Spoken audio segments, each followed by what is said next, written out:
नमस्कार दोस्तों, मैं आज आपसे भारतीय दंड संहिता 1860 के मिथ्या साक्ष्य और लोक न्याय के विरुद्ध अपराधों के विषय में चर्चा करूंगा, जो कि आईपीसी के चैप्टर 11 से संबंधित है। आज मैं इसके सेक्शन 191, जो कि मिथ्या साक्ष्य देने की बात कहता है, उस पर चर्चा करूंगा।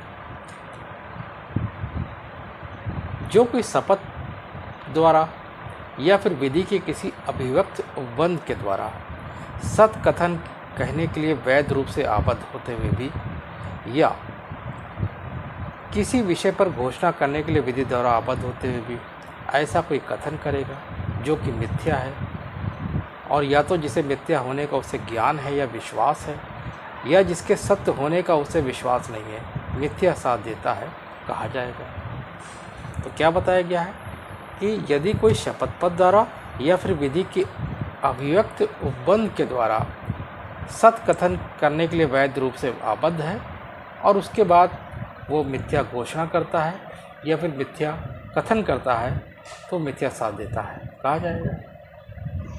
इसमें दो स्पष्टीकरण जोड़े गए हैं। पहले स्पष्टीकरण में बताया गया है कि कोई कथन चाहे वो मौखिक हो या अन्यथा, यानी कि अन्यथा से मतलब कि वो लिखित भी हो सकता है या फिर इलेक्ट्रॉनिक फॉर्म में हो सकता है, किसी भी फॉर्म में हो सकता है, इस धारा के अंतर्गत आता है। स्पष्टीकरण 2 में बताया गया है कि अन्य प्रमाणित करने वाले व्यक्ति के आगे विश्वास के बारे में मिथ्या कथन इस धारा के छेद के अंतर्गत आता है, और कोई व्यक्ति यह कहने से कि उसे इस बात पर विश्वास है, इस बात का उसे विश्वास नहीं है, और यह कहने से वह इस बात को जानता है और जिस बात को जानता नहीं है, मिथ्या साक्ष्य देने का दोषी हो सकता है।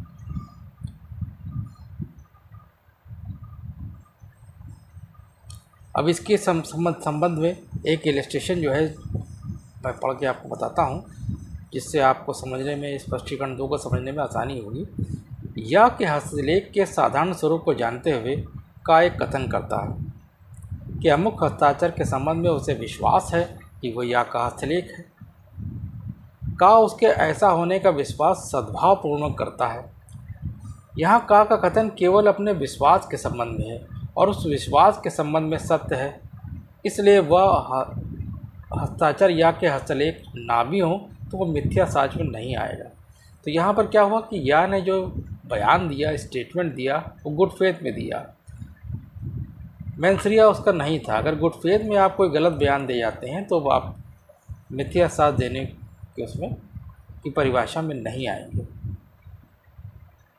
अब इस धारा के जो एलिमेंट है वो क्या है? इस धारा के एलिमेंट ये हैं कि कोई व्यक्ति कथन करने के लिए शपथ द्वारा या विधि के अभिव्यक्त प्रावधानों के द्वारा या किसी विषय पर घोषणा करने के लिए विधिक रूप से संबद्ध हो और उस व्यक्ति ने मिथ्या कथन किया हो और अपने कथन में वो ये जानता हो, विश्वास करता हो कि मिथ्या है, या कथन के सत्य होने का उसे विश्वास ना हो।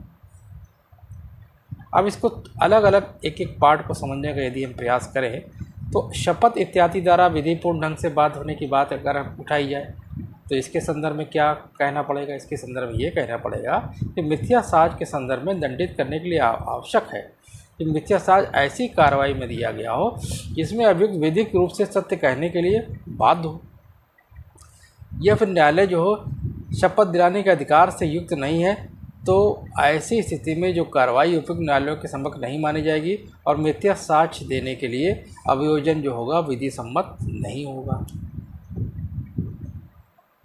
और किसी विषय पर घोषणा करने के लिए आबद्ध की अगर बात कही जाए तो कुछ प्रकरणों में विधि किसी व्यक्ति के घोषणा की अपेक्षा करता है, जैसे अभिवचन के सत्यापन में, यानी कोई प्लीडिंग का है, अगर उसके वेरिफिकेशन जो किया जाता है उसमें बताया जाता है कि ऊपर दिए गए जो कथन है वो मैंने सत्य एवं सही कहे हैं, और यदि ऐसी घोषणा मिथ्या है तो वो इस धारा के यानी कि 191 के परिव्यू में, अपराध के परिव्यू में आ जाएगी। अब मिथ्या कथन में कहा गया है कि इस धारा के अंतर्गत ये आवश्यक नहीं है कि मिथ्या कथन निर्णय के लिए उपयोगी किसी प्रश्न से संबंधित हो। मिथ्या साक्ष्य का उपयोगी प्रश्न से केवल आकस्मिक या तुच्छ रूप से जुड़ा होना भी पर्याप्त है। इस तथ्य को दंड की सीमा को निश्चित करते समय ध्यान में रखना पड़ेगा। अब यहाँ पर बीच में ज्ञान की मात्रा की बात आई, तो ज्ञान क्या होता है? तो ज्ञान 3 स्थितियों से संबंधित है। पहला, कथन के मिथ्या होने का ज्ञान हो, या कथन के मिथ्या होने का विश्वास हो, या कथन के सत्य होने का विश्वास ना हो। और अभियुक्त ने मिथ्या कथन किया है, वह जानता है कथन मिथ्या है या सत्य होने का विश्वास नहीं था, तो ये सिद्ध करने का भार किसका है? अभियोजन का है। अगर मिथ्या साथ देने का कोई दुष्पूर्ण रास्ता है तो वो दुष्पूर्ण में आएगा, लेकिन मिथ्या साच में नहीं आएगा। अब इसके पनिशमेंट की अगर बात करें, मिथ्या साथ देने की ये पनिशमेंट जो सेक्शन 191 में कहा गया है, तो इसका जो पनिशमेंट है सेक्शन 193 में दिया गया है कि मिथ्या साथ देने के लिए दंड। तो उसमें ये कहा गया है कि अगर न्यायिक कार्रवाई में कोई मिथ्या साथ दिया जाता है तो उस परिस्थिति में ज़्यादा पनिशमेंट होगा, यानी 7 साल की सज़ा होगी और जुर्माना होगा। और किसी अन्य मामले में अगर मिथ्या साथ दिया जाएगा या फिर गढ़ा जाएगा तो 3 वर्ष की सज़ा होगी और जुर्माना होगा। इसी में 3 स्पष्टीकरण जोड़े गए हैं, जिसमें ये बताया गया है कि अगर सेना न्यायालय के सामने कोई विचारण किया जा रहा है तो वो भी जुडिशियल प्रोसीडिंग माना जाएगा, न्यायिक कार्रवाई माना जाएगा। अगर न्यायालय के समक्ष कार्रवाई प्रारंभ होने से पूर्व विधि द्वारा निर्दिष्ट कोई अन्वेषण होता है तो न्यायिक कार्रवाई का एक प्रक्रम है, चाहे वह अन्वेषण किसी न्यायालय के सामने हो या ना हो।